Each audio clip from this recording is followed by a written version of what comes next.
इच्छाधारी नागिन।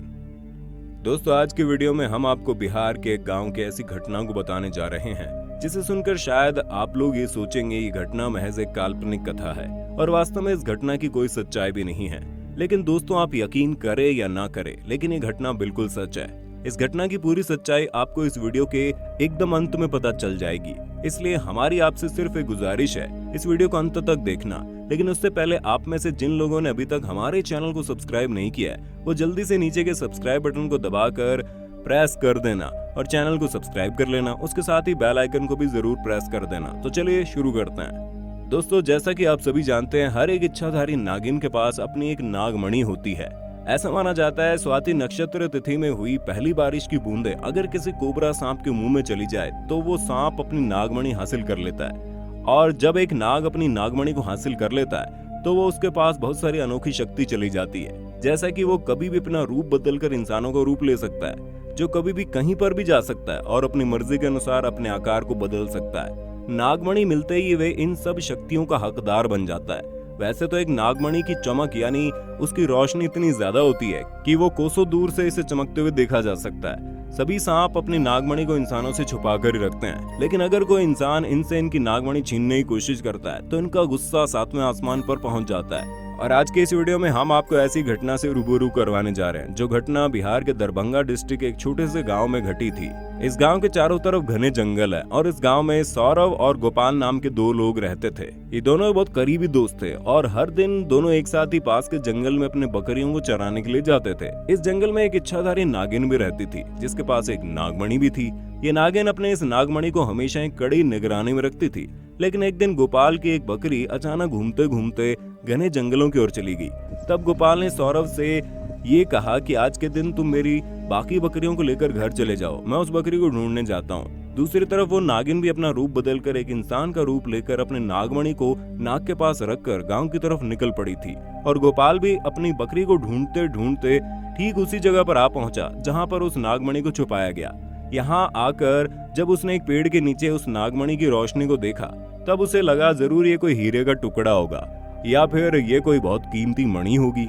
ये सोचने के बाद गोपाल सीधे उस पेड़ के पास चला गया और उस पेड़ के लकड़ी को तोड़कर एक बड़ा सा लाठी बनाकर उसी जगह पर बार बार आघात करने लगा।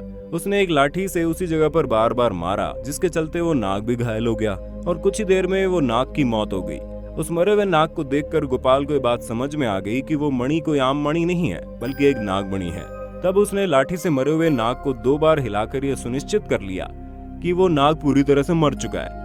इसके बाद अपनी कमर का गमछा उतारकर उस गमछे से ही नागमणि को अच्छे से लपेट लिया और तेजी से अपने गांव की तरफ भागने लगा। इसके बाद जब वो नागिन उस पेड़ के पास लौटी तो मरे हुए नाग को देखकर अपनी मणि को वहां गायब होता देखकर वो बहुत ज्यादा क्रोधित हो गई। इसके बाद उस नागिन ने अपनी शक्तियों के जरिए उस नाग की आंखों में देख लिया कि ये सब आखिर किसका किया धरा है। यहाँ पर गोपाल से एक गलती हो गई। उसने उस नाग को मारने के बाद उसे वहीं पर छोड़ दिया। अगर वो उस नाग के शरीर को जला देता तो वो नागिन कभी भी उसके बारे में नहीं जान पाती। लेकिन दूसरी तरफ गोपाल बड़े ही मजे में था क्योंकि तब उसके पास दुनिया की सबसे शक्तिशाली चीज वो नागमणि आ चुकी थी।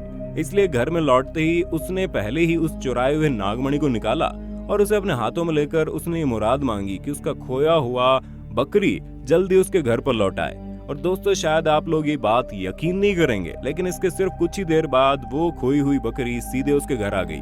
ये देखकर गोपाल बहुत ही ज्यादा खुश हो गया और फिर उसने उस नागमणि की मदद से अपने घर को पूरी तरह से बदल दिया और सिर्फ थोड़े ही दिनों में वो उस गांव का सबसे अमीर आदमी बन गया।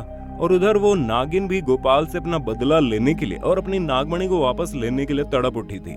लेकिन इसके साथ वो खुद को थोड़ी मजबूर भी महसूस कर रही थी क्योंकि जब तक वो नागमणि गोपाल के पास है तब तक वो उसका कुछ नहीं बिगाड़ पाएगी। लेकिन इसके साथ ये भी कहा जाता है एक इच्छाधारी नागिन बिना नागमणि के भी किसी का रूप धारण कर सकती है। तब इस इच्छाधारी नागिन ने अपने इसी शक्ति का इस्तेमाल किया और एक सुंदर सी लड़की का रूप धारण कर लिया। इसके बाद एक दिन जब गोपाल अपने किसी काम से शहर की तरफ जा रहा था तब वो नागिन उस सुंदर कन्या के रूप में गोपाल के गाड़ी के सामने आ गई और जोरों से रोने लगी। बीच सड़क पर एक अकेली लड़की को रोता हुआ देखकर गोपाल जल्दी अपनी गाड़ी से उतर गया और उसके पास जाकर उससे पूछने लगा वो कौन है, ऐसे बीच सड़क पर अकेले बैठे क्यों रो रही है। जवाब में उस इच्छाधारी नागिन ने कहा उसका नाम पायल है और वो अपने पति के साथ किसी दूसरे गांव में जाने वाली थी। लेकिन कल उसका पति एक दूसरी औरत को लेकर हाजिर हो गया और उसे पीट पीट कर उसने घर से निकाल दिया। अब वो क्या करे, कहाँ पर जाए, उसे समझ नहीं आ रहा। उस लड़की की बात को सुनकर गोपाल को उस पर तरस आ गया और इसके साथ वो उस लड़की की सुंदरता पर भी मोहित हो गया।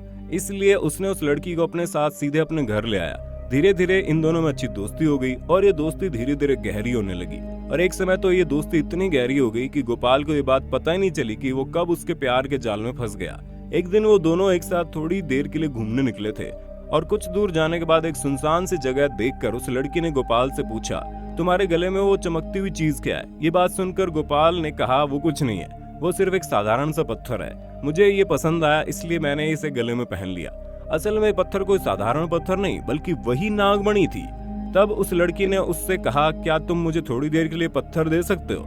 असल में मुझे इसकी रोशनी खींच रही है, सिर्फ एक बार इसे पहनकर देखना चाहती हूँ। ये बात सुनकर गोपाल चिल्लाने लगा। उस लड़की से कहने लगा, नहीं, मैं तुम्हें ये नहीं दे सकता, तुम इसके बदले कुछ और मांग लो। इस बात को सुनकर पायल को बहुत ज्यादा गुस्सा आ गया। गुस्से में आकर उसने गोपाल से कहा, तुमने तो कहा था कि तुम मुझसे प्यार करते हो, मेरे लिए कुछ भी कर सकते हो, लेकिन आज मैंने तुमसे सिर्फ एक साधारण से पत्थर को मांगा तो तुमने मुझे वो देने से इनकार कर दिया।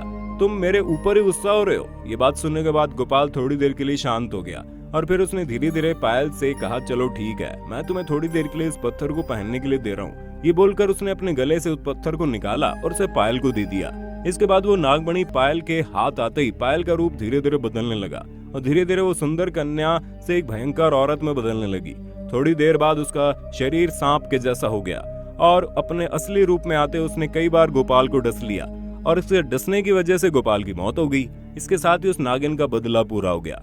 तो दोस्तों, कभी भी किसी नाग या फिर नागिन को जान से मारने की गलती बिल्कुल मत करना और किसी नागिन के नागमणि को चुराने की गलती तो बिल्कुल भी मत करना।